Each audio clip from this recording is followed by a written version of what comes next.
Im Mittelalter Bogenschütze zu sein, war nicht nur körperlich extrem anstrengend, es war auch mental zermürbend. Es ging nicht einfach nur darum, Pfeile abzufeuern. Es ging darum, einen Beruf zu überleben, der alles von dir verlangte und dir kaum etwas zurückgab. Die eigentliche Frage lautet nicht, war es duro, sino ¿podrías soportarlo? Convertirse en arquero no era una decisión libre. Für viele Jungen war es schlicht ihr vorgezeichneter Weg, festgelegt, noch bevor sie richtig laufen konnten. Die englischen Könige machten aus dem Bogenschießen kein Hobby, sondern eine Pflicht. Sie erließen Gesetze, die alle tauglichen Männer zwischen 7 und 60 Jahren dazu verpflichteten, jeden Sonntag nach der Messe mit dem Langbogen zu practicar. No se aceptaba ninguna excusa. Quien se saltaba el entrenamiento se enfrentaba a multas o incluso a ser expuesto al ridículo público. Imagina que tienes 10 años y te ponen un arco en la mano que casi te llega a la frente. Luego te dicen, ¡tira! Ni una vez, ni dos, cientos de veces, hasta que tus pequeñas manos se abran, hagan ampollas, sangren. Y a los adultos no les importa en absoluto. Lágrimas, quejas, dolores, todo da igual. Su lógica era simple y cruel. Si no puedes tensar el arco, eres inútil en el campo de batalla.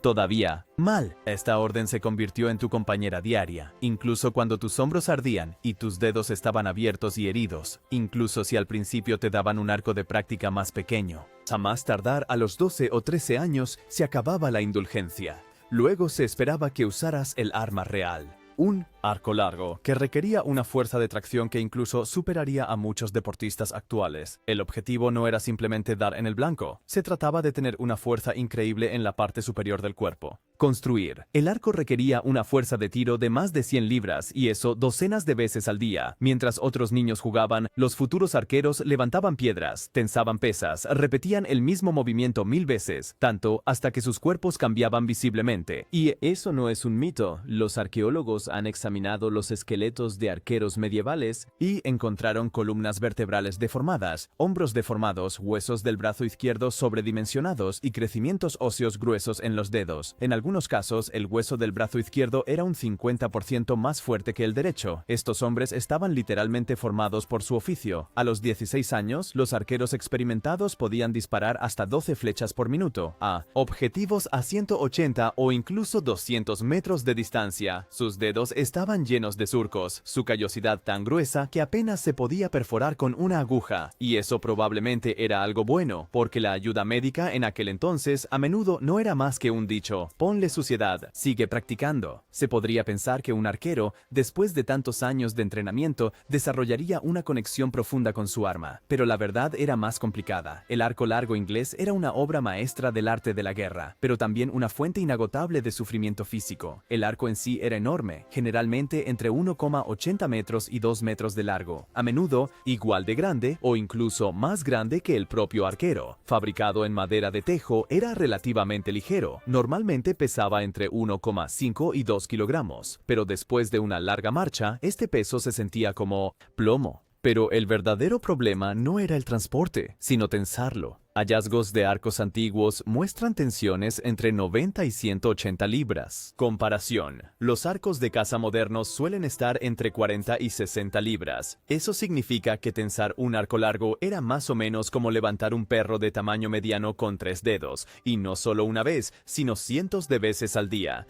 Este esfuerzo constante dejó huellas. Los esqueletos de los arqueros muestran huesos engrosados, columnas vertebrales comprimidas, desgaste extremo de las articulaciones y artrosis pronunciada. Algunos desarrollaron crecimientos óseos tan masivos en los dedos que probablemente sufrían de dolores crónicos todos los días, y sin embargo seguían disparando. El mantenimiento del equipo era todo un arte. La cuerda del arco generalmente estaba hecha de cáñamo o lino. Debía ser encerada regularmente y protegida de la humedad. Las cuerdas de repuesto se llevaban siempre, a menudo enrolladas y llevadas bajo el casco. Multitarea al estilo medieval. Y el arco mismo, si se almacenaba incorrectamente, por ejemplo, demasiado húmedo o con la tensión incorrecta, se deformaba o se volvía inutilizable. Incluso los arcos bien cuidados a veces solo duraban unas pocas horas en una situación crítica. Un solo día de combate intenso podía ser el fin para una pieza así. Significar. También las flechas debían ser ajustadas cuidadosamente. Si eran demasiado ligeras, perdían potencia de penetración. Demasiado pesados, volaban de manera imprecisa. Un arquero experimentado podía disparar de 10 a 12 flechas por minuto y compensar de manera intuitiva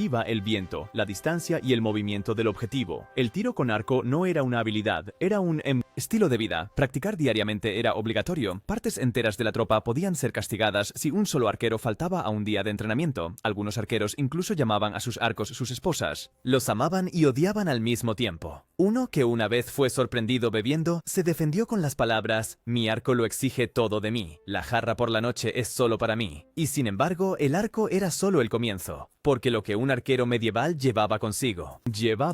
Eso era un capítulo aparte. Equipaje ligero, no para los arqueros en guerra. Cuando sonaba el llamado a la batalla, llevaban tanta equipación consigo que incluso un soldado moderno sudaría. La carga no era solo psíquica, por el miedo al combate inminente, sino muy real. Herramientas para sobrevivir, armas, repuestos, provisiones, todo colgaba de su cuerpo. El arco largo en sí ya era un desafío, 2 metros de largo, hasta 2,5 kilogramos de peso. Tan solo al marchar, un incómodo monstrum. Sin flechas, era poco más que un bastón de andar desgarbado, pero las flechas no eran pequeños accesorios. Un arquero de guerra común llevaba entre 60 y 100 flechas, lo que significaba adicionalmente un peso de 3 a 6 kilogramos. Deportes afilados, poco prácticos, y estas flechas no estaban en elegantes carcaj en la espalda como en las películas. La mayoría se fijaban al costado del cinturón, se metían en las botas o simplemente se clavaban en el suelo con la esperanza de que nadie tropezara con ellas.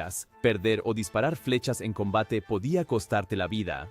Por eso, muchos arqueros llevaban material para fabricación de emergencia: puntas de flecha, plumas, astiles y pequeños kits de reparación. Manualidades en medio del derramamiento de sangre. Bienvenidos al nivel de estrés de un guerrero medieval. Las cuerdas del arco también representaban un riesgo. La lluvia hacía que las cuerdas de cáñamo se hincharan y volvías inútil. Por eso, cada arquero llevaba al menos 3 cuerdas de repuesto envueltas en tela encerada. Algunos las llevaban en pequeñas bolsas, otros en el casco y algunos incluso las escondían en partes del cuerpo de las que es mejor no hablar. Si tu vida dependía de una cuerda seca, la etiqueta era secundaria. Y luego la armadura. La mayoría llevaba chaquetas acolchadas y gruesamente forradas, de 5 a 7 kilogramos de peso. Quien tenía suerte conseguía además una cota de malla, 9 kilogramos más sobre los hombros. A eso se añadía un casco, de 1 a 2 kilogramos, quizá un pequeño escudo y un puñal, un martillo o un hacha. Apuntalar era el plan A, aniquilar el plan B. A eso se sumaban alimentos, agua, un abrigo, encendedor, botas de repuesto. Rápidamente, todo esto sumaba un peso total de 30 a 40 kilogramos. No es de extrañar que muchos se describieran como mitad humano, mitad animal de carga y que se dijera que un arquero sin dolor de espalda estaba o muerto o era un mentiroso. Después de días en terreno accidentado con esta carga, disparar se sentía casi como un descanso, pero no había pausas. Incluso el cuerpo más fuerte tenía que seguir adelante. La verdadera batalla no comenzaba en el campo, sino en el camino hacia allí. Batallas no eran eventos planificados que comenzaban a las 10 en punto. Eran el objetivo de una marcha asesina, que a menudo comenzaba antes del amanecer, sin café, sin desayuno, en el mejor de los casos con agua fría y pan seco. El fuego abierto estaba a menudo prohibido en territorio enemigo, peligroso, demasiado llamativo. Eso significaba que el desayuno era tan frío como el ambiente, y entonces comenzaba la marcha del día. 20, a veces 30 kilómetros, día tras día, con 30 a 40 kilogramos de equipaje en la espalda. Era como un maratón diario, con zapatos malos a través del barro, en un clima que se sentía como una ofensa personal. Caminos bien cuidados, un lujo. La mayoría de las veces solo había senderos fangosos, campos, bosques o caminos de piedras que parecían hechos para romper tobillos. Los mapas eran imprecisos y los guías no siempre confiables. Un cronista francés describió a los arqueros ingleses como una plaga de langostas, cuyos pies eran tan duros que incluso las piedras cedían. Ningún eher ein wütender Kommentar über Verwüstung und Elend. Die Schuhsituation war desaströs. Ein paar einfache Lederstiefel, dünn ohne Sohle, natürlich nicht wasserdicht.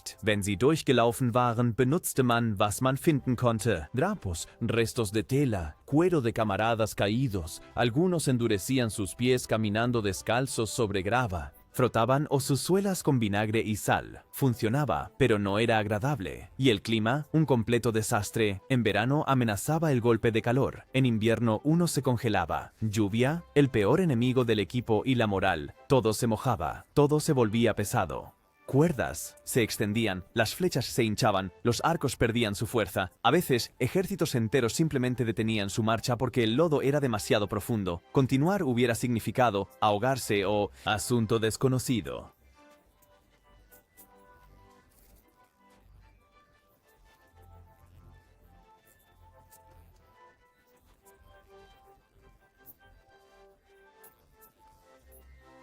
Comida, pan duro, que tenía que ser remojado para ser comestible. Carne seca, tan dura como un viejo zapato. Organizar provisiones solía significar simplemente tomar lo que se pudiera encontrar, saquear, intercambiar, cazar o pasar hambre. Y cuando finalmente llegaban, exhaustos, extenuados, medio congelados, eran más peligrosos que nunca, porque quien había sobrevivido a todo eso no estaba mentalmente preparado para romper. La batalla podía ser brutal, pero el camino hasta ella era a menudo peor. Estos hombres eran más que tiradores, eran máquinas de asedio humanas, la artillería viviente de la Edad Media. Estaban hombro con hombro en largas filas, pero nada era casual. Cada paso, cada posición, cada objetivo estaba calculado. Los comandantes planeaban el campo de batalla como un enorme juego de ajedrez. Un terreno elevado significaba mayor alcance. Los bosques a la espalda protegían de caballería. El sol en la cara del oponente, ventaja gratis. Y la formación era ligeramente curvada, no una línea, para que las flechas impactaran desde diferentes ángulos e hicieran imposible escapar. Esta aparentemente simple formación tenía un efecto mortal. Un solo arquero podía disparar hasta 12 flechas por minuto. 100 arqueros significaban más de 1000 flechas por minuto. En algunas batallas famosas, lucharon hasta 6000 arqueros ingleses a la vez. Eso equivalía a más de 60.000 flechas por minuto que caían sobre el enemigo. No una escaramuza, una tormenta, una lluvia de madera, hierro y la muerte. Pero no era un disparo al azar. Contra los soldados de infantería, los arqueros disparaban en salvas continuas. Los enemigos debían moverse más hacia adelante, mientras que al mismo tiempo eran atravesados. Las flechas los transformaban en almohadillas de agujas andantes. Cuando las tropas a caballo atacaban, los arqueros clavaban estacas puntiagudas en el suelo, llamadas barreras antitanque, para detener a los caballos. Luego dirigían sus flechas hacia jinetes y animales por igual. Un caballo herido significaba un jinete cayendo y un jinete cayendo significaba una fácil objetivo. Estas flechas no solo eran numerosas, eran absolutamente mortales. Una flecha de guerra de un arco largo alcanzaba una velocidad de alrededor de 160 pies por segundo y podía penetrar 4 pulgadas de madera de roble. Una cota de malla apenas podía detener eso y hasta las mejores armaduras de placas tenían puntos débiles que podían ser atacados específicamente. Axilas, visera, articulaciones. La comunicación en el campo de batalla también estaba muy desarrollada. Gritar no servía de nada con todo ese ruido, así que los arqueros usaban banderas, cuernos y tambores. No una banda de marcha, sino un compás mortal. Incluso el clima y el terreno se trataban como variables matemáticas. Movimiento lateral, ajustar la formación, lluvia, cambiar el ángulo, espacio limitado, presionar al enemigo hasta que se bloquee. Así es como los arqueros cambiaron la forma de la guerra en la Edad Media.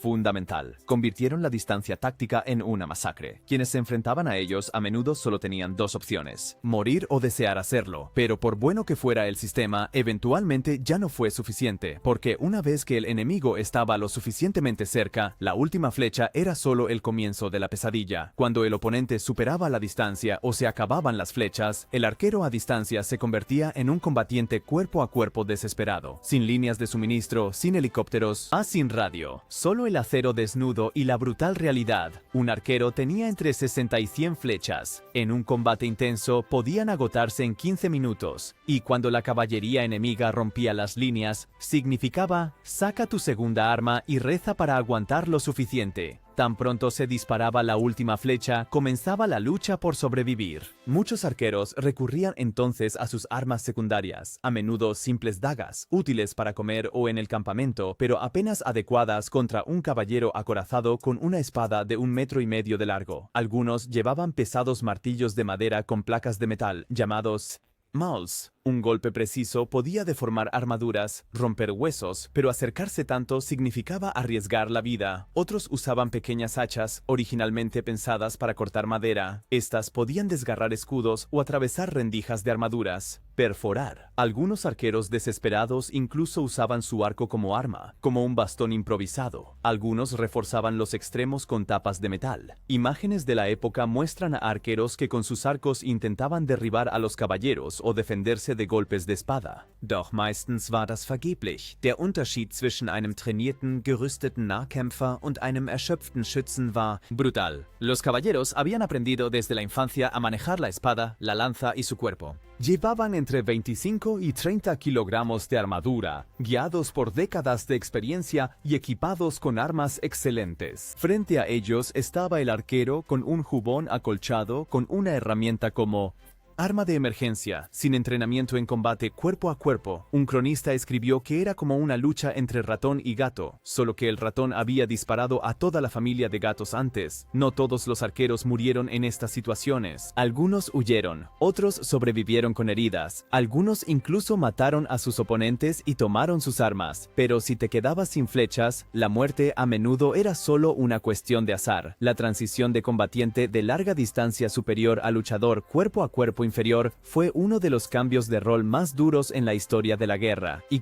de alguna manera, a quien sobrevivía le esperaba el siguiente infierno, la medicina medieval, porque, a diferencia del servicio médico moderno, allí no aguardaba alivio, sino generalmente solo el horror. La mayoría de las heridas no eran limpias, una flecha atravesando el cuerpo, un músculo desgarrado, un brazo destrozado, eso significaba largos, dolorosos. Morir. Irónicamente, a menudo eran los propios arqueros los que resultaban heridos por flechas, debido a disparos erróneos, reflexiones o el caos en el tumulto. Si una flecha atravesaba el cuerpo, los médicos lo consideraban incluso una suerte, ya que entonces se podía limpiar la herida por ambos lados. Si la punta quedaba incrustada, comenzaba la pesadilla. Sans Zim. Las herramientas especiales como el pie de cuervo se utilizaron para extraer el hierro. Tasa de éxito, alrededor de 50%. El otro 50% moría temprano o sufrieron largo. Las heridas por espadas o mazas no eran menos graves, especialmente los huesos fracturados y las heridas desgarradas casi inevitablemente llevaban a infecciones, especialmente a la temida enfermedad llamada hoy gangrena, la única cura, amputación, y aún así sobrevivían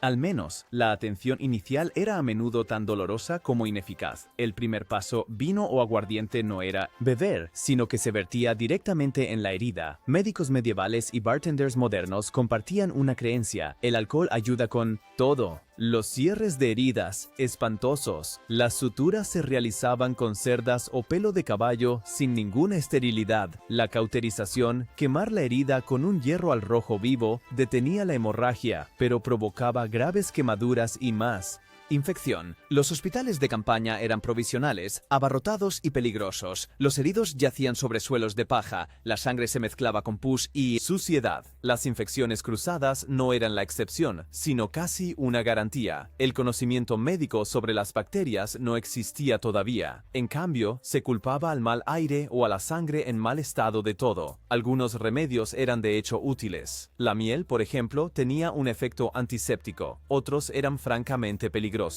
Excremento de animales, orina o papillas de plantas masticadas se aplicaban en las heridas abiertas. Analgésicos, si estaban disponibles, había alcohol o opio, pero la mayoría de las veces el paciente recibía una tira de cuero para morder y un sanador con oído selectivo. Muchos arqueros nunca pudieron volver a disparar después de una lesión. Un brazo o una mano dañados significaban el final de la carrera y el comienzo de un muy incierto vida. Algunos se mutilaban intencionalmente, se cortaban los dedos para no ser reclutados de nuevo. Si la automutilación es la decisión profesional más inteligente, se sabe cuán brutal era este trabajo. Incluso quien sobrevivía al entrenamiento, la marcha, la batalla y las heridas, no podía esperar descanso alguno, porque para todos los sacrificios, todo ese sufrimiento había apenas salario. Un arquero experimentado en la Guerra de los 100 años recibía alrededor de 6 peniques al día, aproximadamente el doble de lo que ganaba un simple campesino. Suena bien, hasta que se considera que tal vez se obtenían 2 galones de cerveza o una comida sencilla en una posada. Era suficiente para sobrevivir, pero no para vida. Peor aún era el pago en sí. En teoría se debía pagar semanal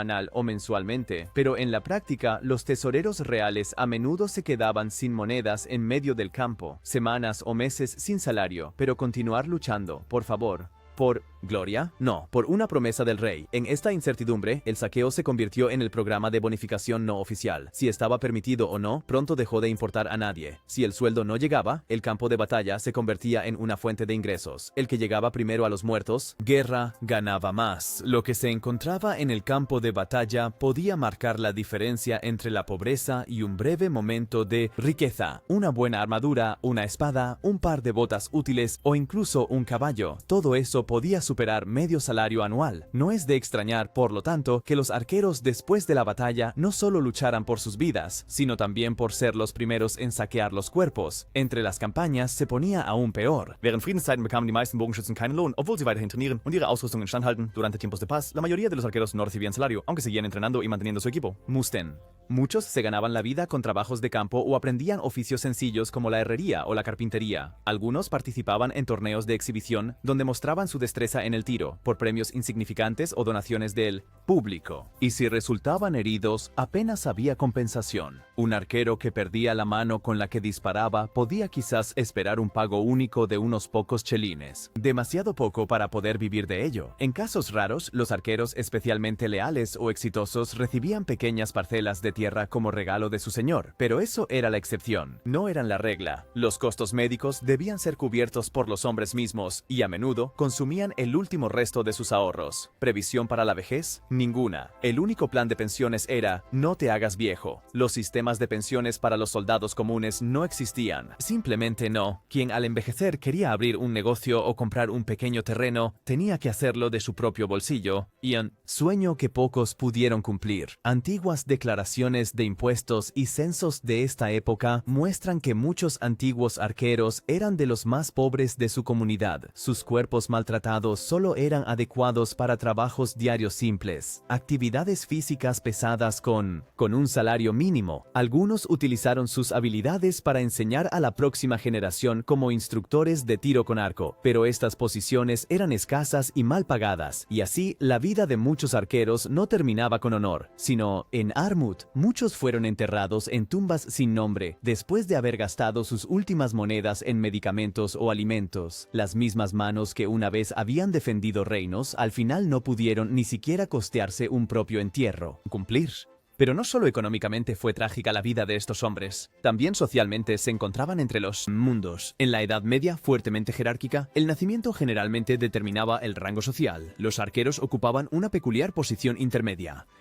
Valiosos para ser ignorados, demasiado comunes para ser realmente respetados. La opinión de otras personas sobre los arqueros dependía a menudo del clima político o de las guerras. En tiempos de paz simplemente desaparecían de nuevo en la clase de la que habían venido. Los exsoldados se convertían en zapateros, taberneros, enterradores. Un día habían matado a docenas de hombres desde la distancia. Al día siguiente servían cerveza a alguien que nunca había salido de su pueblo. Su servicio militar traía, en la vida civil, ningún estatus, ni medallas, ni títulos honoríficos, ni derechos a prestaciones. La nobleza los miraba con una mezcla de desprecio y respeto pragmático.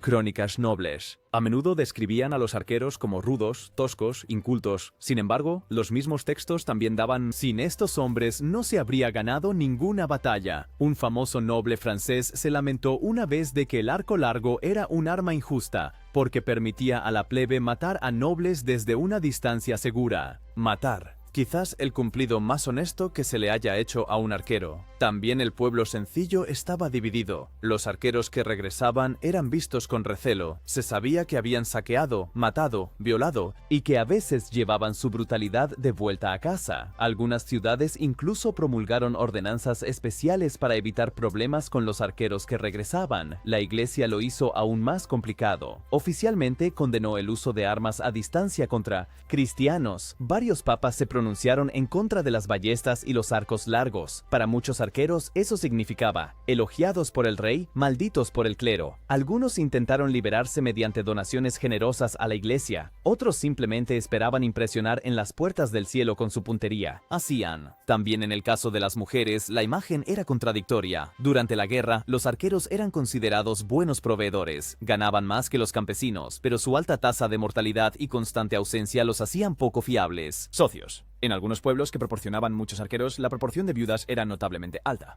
Frase "hasta que la muerte los separe" adquirió allí un nuevo significado. Para los niños, los arqueros eran a menudo héroes y, al mismo tiempo, una advertencia. Los muchachos los admiraban, pero temían la posibilidad de ser escogidos ellos mismos. Wenn Rekrutierer ins Dorf kamen, verbargen Mütter ihre kräftigsten Söhne, während Väter sie zögerlich vorführten, im Wissen, dass Überleben manchmal mit dem Besitz einer Fähigkeit zusammenhing. Am Ende lebten Bogenschützen in einem entre ellos, muy valorados en la guerra, tolerados en tiempos de paz, pero nunca realmente parte de la sociedad. Dominaban un arma que deformaba sus cuerpos, se enfrentaban a peligros ante los cuales los soldados modernos se estremecerían, y lo hacían por un salario que apenas les alcanzaba para vivir. Entonces, ¿crees que hubieras tenido lo necesario para ser un arquero medieval? Si es así, felicidades. Entonces eres más duro que la mayoría de los caballeros que alguna vez llevaron armaduras brillantes.